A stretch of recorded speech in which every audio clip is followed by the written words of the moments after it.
Thank you so very much. And now we are on to our third presenter, who is Pundit Shiva Maharaj. He is the founder and director of I.C.T Expertz Limited, and this is an educational technology solution company based in Trinidad and Tobago. He specializes in digital literacy, curriculum innovations, and pedagogy.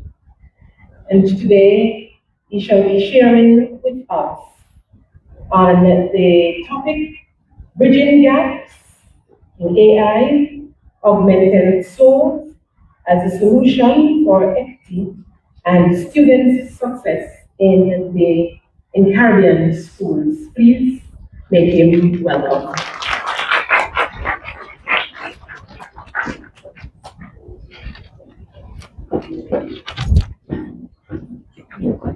Green. Good morning. Good morning. It is indeed a great honor for me to stand here before so many policymakers and educators that have a passion for the future of learning. And as we all navigate the digital age, rethinking, this is part one of my presentation actually. Part two will be tomorrow, so you'll see my name twice on the agendas for the 2 days. Before I begin, if anyone is here because you thought AI was artificial insemination, wrong conference, right? It's artificial intelligence, that's what we're here for. So, as we begin, I will start with a question. Anyone here knows what the T in ChatGPT stands for? The T in ChatGPT, what does it stand for? Wow. Extra GPT, quick. Right, it stands for transfer. It's actually generative pre-trained transfer. That's what GPT means, right? And because of that now, I invite you into a transformative possibility. Think about this. What if every Caribbean child, regardless of school, resources, location, or family income, could access personalized, inquiry-driven mentorship every single day? That's a lot, eh? But think about it. I repeat it because it's important.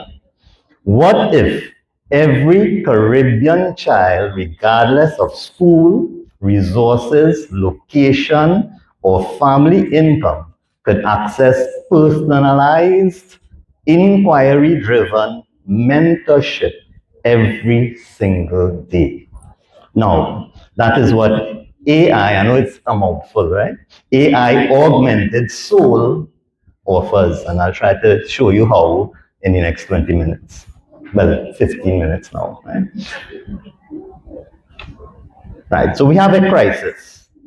This crisis, I thank the previous two presenters because you all helped me with this, right?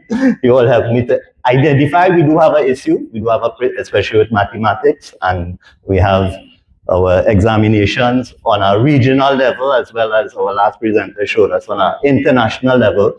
According to that last one there, our education is 2 years behind where we should be at each level. You didn't know that, right? On an international level, we are 2 years behind. So a Form 5 student, they are 2 years behind in terms of their performance according to international levels. So you all had that done. So is this acceptable? That's the question. Or are we willing to make changes, right? So I will skip this, right? Just to summarize, I needed to set the context of why I'm here. I'm so passionate, you could hear it in my voice, right? Because I started in IT, and then when I started doing in the early turn of the millennia, 2000, started doing computers, refurbishing computers for schools and so on, just to get them some mouse skills and seeing a screen. And I fell in love with education, and I became an educator. Right? I'm trying to transition now into being a researcher. So That's how that's how I'm going, right? But along the way, I met this concept of soul. Does anyone know what soul means, by the way? SOLE? Right. So when we look at the problems that we would have highlighted before, when we talk about education reform, it's tempting to stay above the ground. It's tempting to stay above the ground or at the tip of the iceberg, as we mean. You know, sometimes the tip of the iceberg is the smallest part, right? Remember Titanic? Right. So a new textbook here, a workshop here, maybe a different exam format. But underneath those visual symptoms, low pass rates, disengaged students, drop out, as you saw in the last presentation, is much larger mass of systemic issues that are the roots, are the root of what we are seeing on top. Underground or below the waterline of the iceberg, we have the digital divide. And you heard a lot about that. Right? We have the digital divide where some students have access, some students don't. They have connectivity, they have devices, and some don't. Then we have this important one, low student engagement. And it's because we still follow a colonial legacy of banking model. The banking model, I don't know how many educators heard that term before. Look it up, right? The banking model education, where knowledge is deposited into silent students rather than co-constructed. We find exam pressure that leaves no time for curiosity and deep thinking. So teachers know you're rushing, we have an exam to prepare for, so just take what I give you. Take the notes, right? Do what I say. Leave no time for curiosity and deep thinking. We find teacher-centered practices where no one, or we have teachers in large classes where we can't meet all the multiple intelligences of each class or each student. We have all these situations that teachers have to deal with in their classroom on a daily basis. Then that leads now to teacher burnout and teacher shortages. And as a matter of fact, I had to put in that one there, a global crisis, according to UNESCO, a global crisis that teacher shortage is projected to reach a shortfall of 44 million teachers, 44 million by 2030. 2030, 44 million teachers will be a shortfall of. So, in case you didn't know, that is. In keeping with treating only with symptoms at the top, we shouldn't be surprised when nothing fundamental changes. AI Augmented SOLE is designed to address what is underneath, that is the pedagogy, the power dynamics, and the structures that reproduce inequality. So what is SOLE? So SOLE stands for Self-Organized Learning Environments. That's what SOLE stands for, right?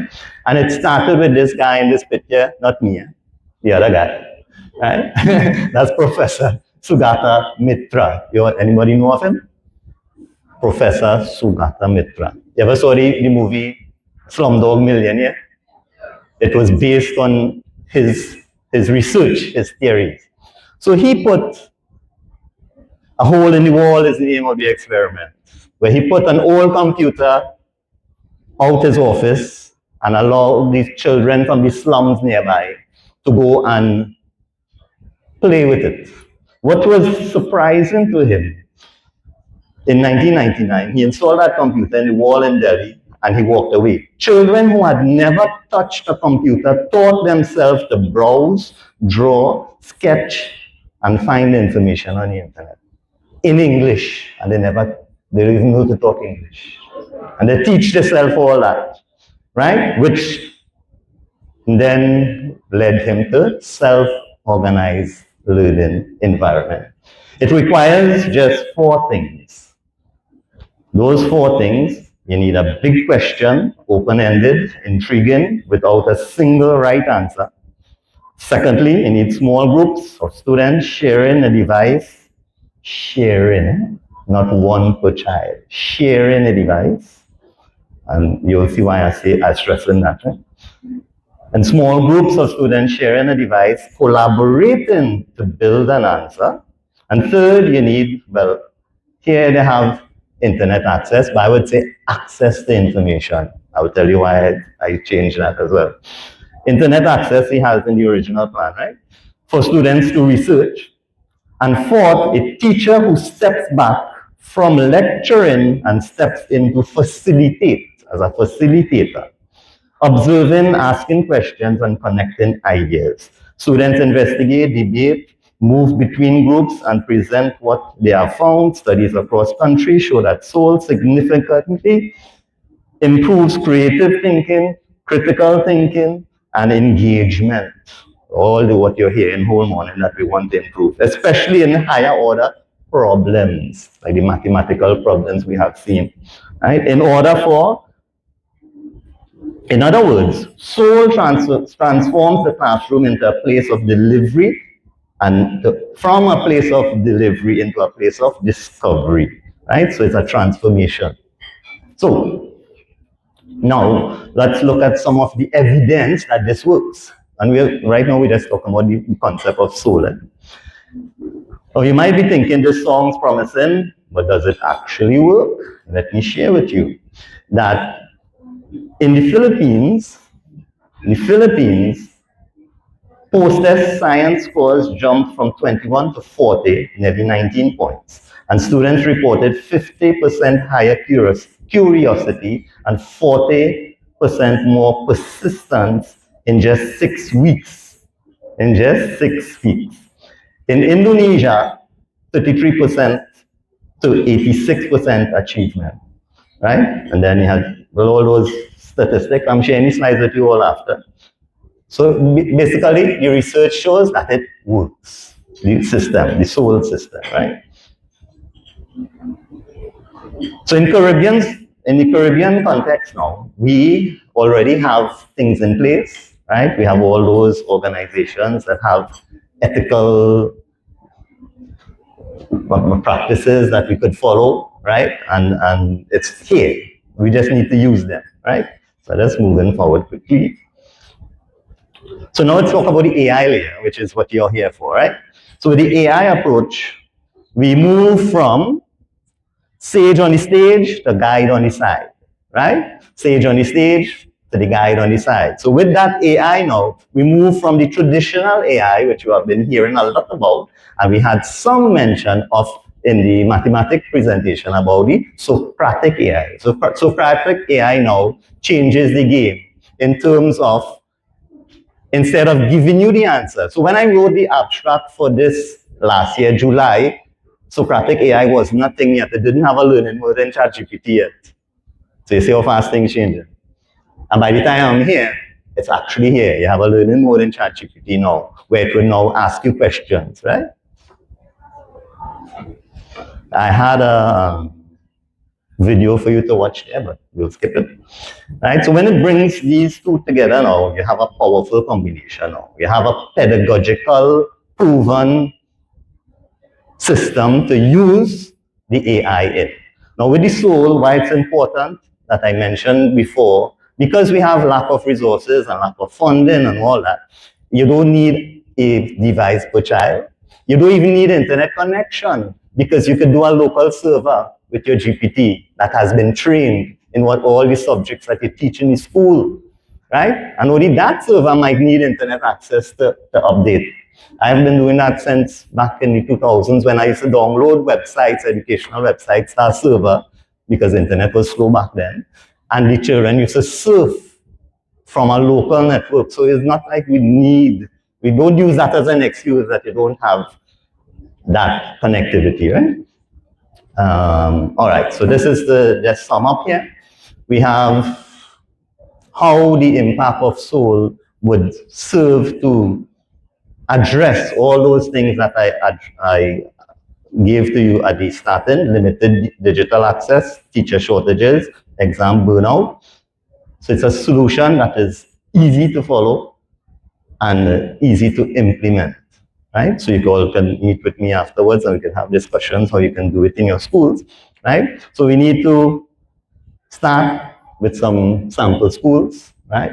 To be the guinea pigs, right? Then we make a proposal we track and we assess, and then we put forward a report for an organization like CSEC, and we can make recommendations now for, and come back maybe next year for the regional conference and say how well it works or it doesn't work, right? So it's an implementation plan that we can have further discussions on, right? For sake of time, I'm just speeding through, right?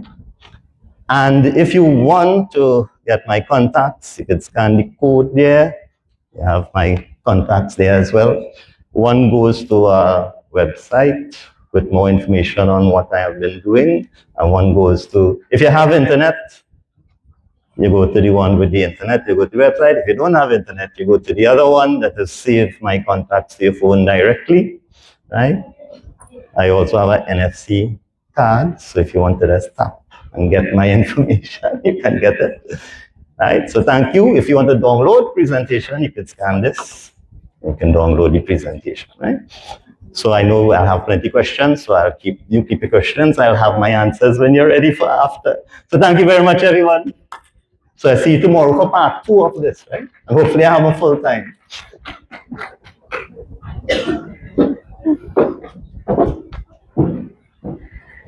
Let me invite friends together for Maharaj. And at this time,